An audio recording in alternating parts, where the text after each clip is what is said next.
Өөрийн золмонтой мордож адуу хурааж сэхэрхээр өнгөн харанхуйг сэрээж жалам харыг аялахаар ургах нартай өрсөж унаг зэллэж уйхаар уурга даялан мордож талын тоос сэрэхээр би хөдөө амьдрахаар явлаа.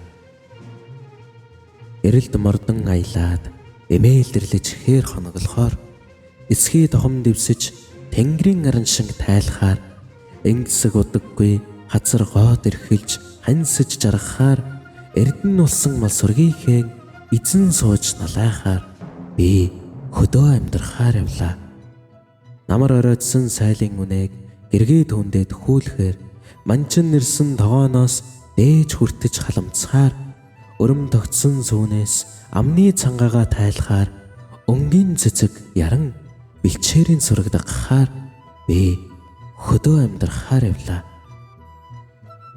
Дөнөн өхрийн ширээр хазаар ногт зангидахаар дөл бадмалсан зууханд аргал нэмэж өртөхөөр дөмөг хүлэг эмээллэж дөрөөжийн давхихаар 4 цагийн эргэлтийг эсхий гэрт илээхээр би хөдөө амьдрахаар явлаа.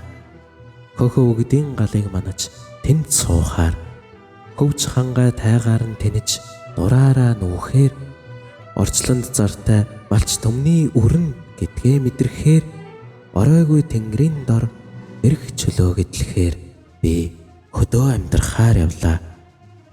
Бүргэд цуцдаг алтайн хаан салхи залгин уужрахаар дугурамддаг хангай хаан сайханд нүдэ услахаар хүй цөглсөн буурандаа хүүхэд шиг мөлхөж эрхлэхээр хүм болсон аавынхаа ариун онгонд ойртохоор би хөдөө амьдрахаар явлаа.